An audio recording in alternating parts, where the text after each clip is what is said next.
Hi everyone, welcome back to Zesty Ladies. So today we are going to be talking about the 30-day healthy living plan. Yeah, and beyond.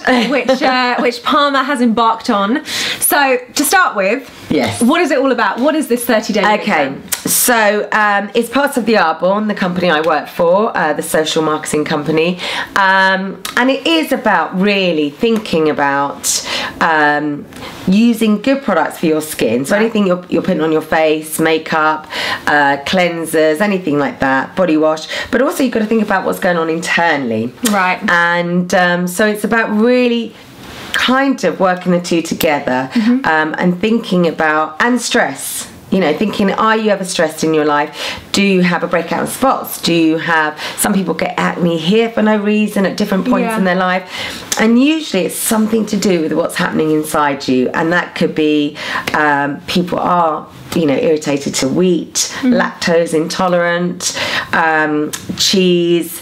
So it's really, and it's interesting because you're a vegetarian, but you chose to be vegetarian for what reason? Is it because of cruelty to animals? Yeah, I mean, this goes way back to when I was a child. I really didn't like the thought that I was eating animals that I'd seen at the farm, you know. So it was that whole idea that it was, you know, an animal, something that had been alive that I was eating. But then I was a vegetarian for so long that it became more just my lifestyle, it was my way of life. So it became sort of less about but the animals. Actually, you just reminded me that you've craved chicken, haven't you, since you've been pregnant? So since I've been pregnant, it's been slightly different. I have had some cravings for chicken, occasionally beef, and I've just decided to listen to my body at this time. I think that is the key here, is listen to your body. Yeah. So the Arbonne 30-day living is a detox. And it's quite strict, so you do go vegan, give up alcohol, which, you know, hard, but I've managed to do it 9 days in, 10 days in, and I'm still not drinking. No sugar, obviously really conscious of those things that are refined, to get rid of all of that. If you have got a problem with gluten, cut it out, wheat. Meat and fish as well, just because obviously cheeses and eggs, it's where it's derived from. Obviously, if you do want to keep the meat in and the fish, it has to be organic. It has to be, you have to know where it comes from, and it can't be pumped with anything like antibiotics or interfered with. So you don't have to forget the meat, but for me, I chose to clear my gut completely. So the bread, the meats, you can eat oats, but what's interesting, they've got to be organic as well, and pure. So it's quite, you know, some people go, it's really expensive, but, you know, just keep remembering this is, you know, what, 30 days, and then you can reintroduce things, or you can eliminate them for good, depending on how you feel. But with oats, they have to be pure, and that is because sometimes oats get mixed up with wheat, obviously, when they're processing it. So it's just about being really conscious of it, in case some of your oats are mixed in with wheat. So that's what it's about. It's about really cleansing and detoxing your body and get rid of all those bad toxins, and if you have been stressed, to eliminate all that inflammation. So how have you found it so far? What day are you on? Do you know? I think it's 10, isn't it? Day 10, okay. Yeah. So how have you found it? Has it been a shock to the system, in a good way, bad way? It's really strange. Usually get migraines because I'm Italian. I love my coffee. But I do drink a lot of herbal tea. But actually I had day 3, probably I had a little bit of a migraine, and then it went. But for me, because of the trauma that my husband had and that I've been involved with, because obviously it impacts the family, I've done it because my pH balance is completely out of whack. And I can tell that because it manifests itself with women's problems. And I've had thrush consistently, cystitis, because when the day that I found out about my husband's accident, I kind of went into shock mode. And I am 49, so it's probably hormones raging.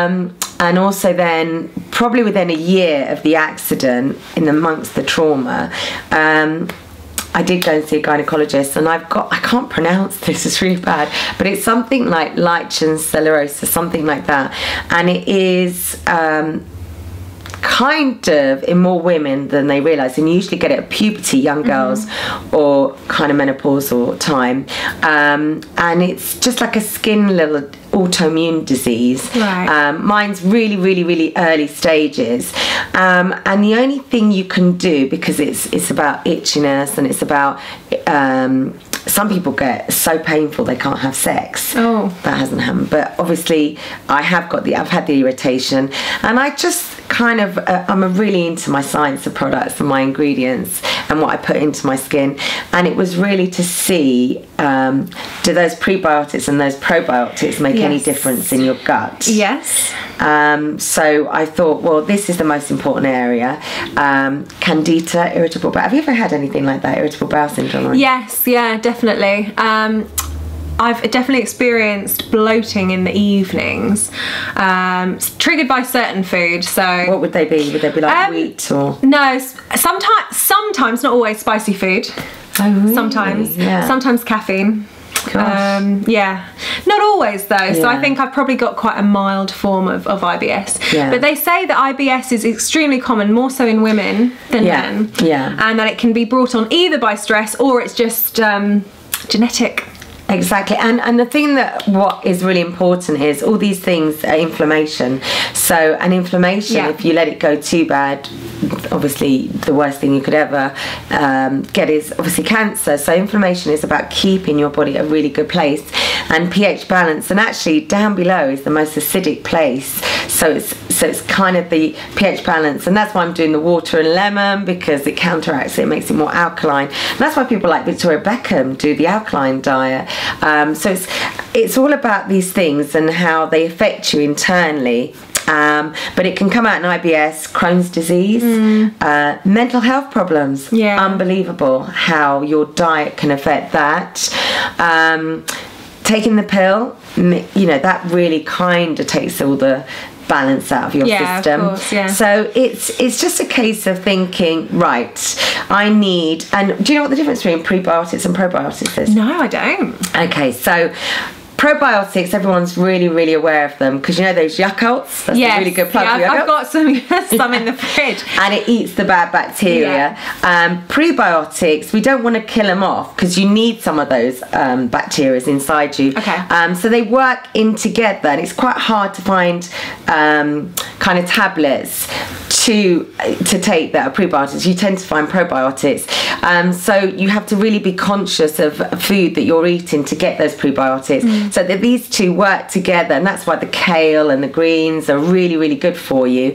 And that's why legumes, sometimes they release lecithin. I can never pronounce anything. Lecitn, something like lecithin. I can't pronounce it today. But you know, so eating good beans, being very careful of, like, aubergines can release the wrong thing, mushrooms can release the wrong thing, potatoes, and that's why they say sweet potatoes are better. Lectins, that's what I just so it's about having the right prebiotics, probiotics, the right gut flora, and that's why people that have got like reflux, you haven't got that yet, have you? Not yet, but I have been warned about this in pregnancy. But reflux is leaky gut, right, and that's all to do with those enzymes. So all I'm doing is just thinking everything I eat has to be clean, has to detox, it has to cleanse. And by that way, then you can reintroduce it, or I may never do it again, because I might think, actually, I've got more energy, my skin's healthier, I feel better, and actually I don't get that bloatiness. But for me, it was about what was happening because of the stress. It was going inward, and I'm really I don't want any inflammation anywhere, and I don't want to be ill. And actually, the other day they said people that have. Do you have any problems with your teeth? Your gums bleeding while you're pregnant? Only very slightly. Recently, actually, a couple of weeks ago, just from brushing. Tiny little bit of. And they say that increases when you're pregnant. Yes, they do. I've never had it before. Never had bleeding gums before. Bleeding gums as well is another inflammation. So it's really interesting. The more you look at how people live and the things that irritate them, they can have a massive impact. So it's about cleaning your gut, keeping that pH balance right. Think about what you put on you, and then think about what you're eating. So watch this space, and we're going to do some recipes, aren't we? We are, yes. Very excited about our upcoming videos. So we'll see what she's actually been eating.